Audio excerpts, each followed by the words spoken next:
boils and ghouls, welcome to Mastercast TV. Today I shall review the strange and unusual. Yes, it's a new game for the Atari Jaguar, JagZombies, made courtesy of Wave 1 Games. The developer reminded me that he is but one man, and that this is a homebrew game. He asked me to take it easy on him. I regret to inform you that Mastercast TV knows no mercy.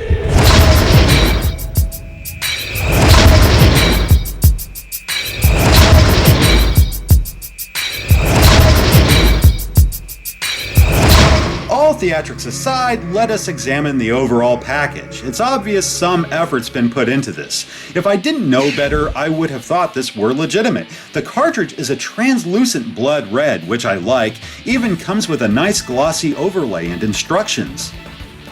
Here's the story. An unknown virus outbreak started when bats migrated from South America and bit a man.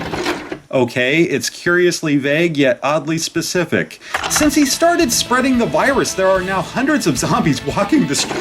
Hundreds? That's all? Why not 6,400 or 64,000? I'm reminded of that scene in Austin Powers. And we hold the world ransom for $1 million. Well, don't you think we should maybe ask for more than $1 million? I wasn't expecting David Mamet, but it could have been more imaginative. Like, Dear Ma, the day I've prayed for is finally here. The zombie apocalypse has begun. I'm so happy. Overheard some survivors talking about the creature that started this. He's holed up in a cave on the outskirts of town, down by the old warehouse district. It's a long walk, but Daddy's shotgun should keep me safe. Wish me luck. I'm gonna save the world. Your son, Dale. Anyway, I glance over at the controls and what's missing here?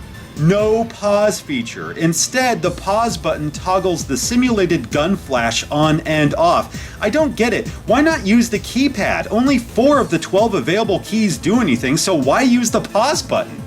Alright, time to examine the game.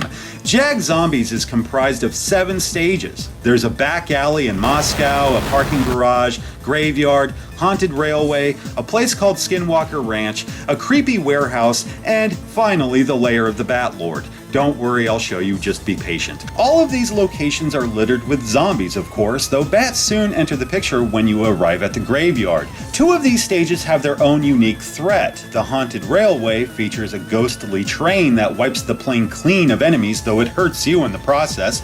On Skinwalker Ranch, we have the dire wolf. According to the instructions, you can't kill it, but you can scare him away if you shoot enough times. Lord knows I'd be terrified of shit that can't kill me. There's the occasional power-up as well as a flamethrower. Nice! Unlike Lethal Enforcers or Virtua Cop, it won't switch automatically to the new weapon when fired upon. Instead, you have to select it through the keypad. That's not a bad idea, though it's kinda random. Here I used the flamethrower in the graveyard. No problem so far. I then move on to the next stage, switching back to the shotgun so as not to waste that precious fuel. When I see the flamethrower power up, I collect it and... well, now it doesn't work, and the game won't let me switch back to the shotgun. I'm sitting there like, what the fuck is going on here? Then the ghost train appeared and killed me. This was my first playthrough, so the train caught me off guard. Still, this wasn't the first glitch I encountered. Here's level 1, or Moscow, whatever. There's an oil drum that explodes when shot, which sends this one zombie to the fucking moon. That's funny by itself, but then... where the fuck is she going? Another one appears and bam, she's off like a fucking rocket. What's happening? 30 seconds of legitimate playtime and the game is already acting a fool. Get this, 15 seconds later, the level ends. I'm not even kidding, this first level lasted all of 45 seconds. How about level 2? 19 seconds. It's even shorter. The longest level I've experienced is the Haunted Railway at 1 whole minute. From what I've been told, it depends on how many enemies you kill. That triggers the next stage. I guess that makes sense, but this makes for a painfully short and ridiculously easy game. Even when you take into account you can't reload your mag whenever, meaning you can only reload when the guns run dry, it's stupid easy. Like, here we are, 5 minutes in, and I'm facing the final boss. What the actual fuck? The Batlord's not even animated. Really, it's like you're blasting a cardboard cutout of an action figure in a dark club with a twitchy strobe. This may look hard, but the hit detection's so wonky you can shoot anywhere and still land several hits. Here he has a life bar of 900%, and I fragged his sorry ass in 2 minutes. Oh, fuck that music. I mean, that is music, right? Or is it yet another glitch where the sound effect is sustained? Hard to say.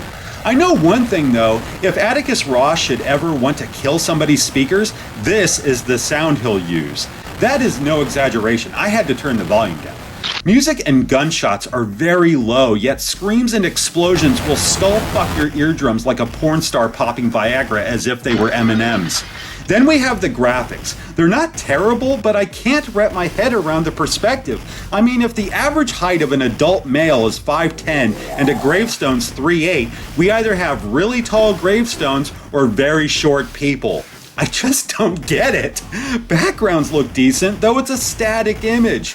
Lethal Enforcers, T2 the arcade game, they all scroll as if you're moving through their respective environments. Not here. Look at Zool 2, or Ruiner Pinball, or Ultra Vortec.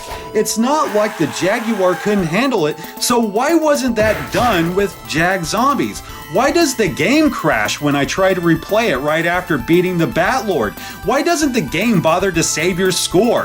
Why does the Direwolf just show up like Dan fucking Forden? Was the game even finished?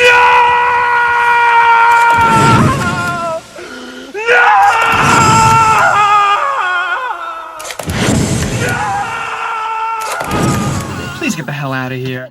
JagZombies is not a good game, at least not for its intended purpose. For me, it may very well be Jaguar's Plan 9 from outer space. It's so bad, it's downright farcical. That's the only reason I'm holding on to this game. All 3 versions. Mind you, I only bought 1 copy. The first wouldn't work at all, kept getting the red screen of death. The second is the one you see here, and the third, well, check out part 2 where I will play this game straight, no editing. You will experience this improved version of JagZombies with me as the Season of Fear continues. Stay scared.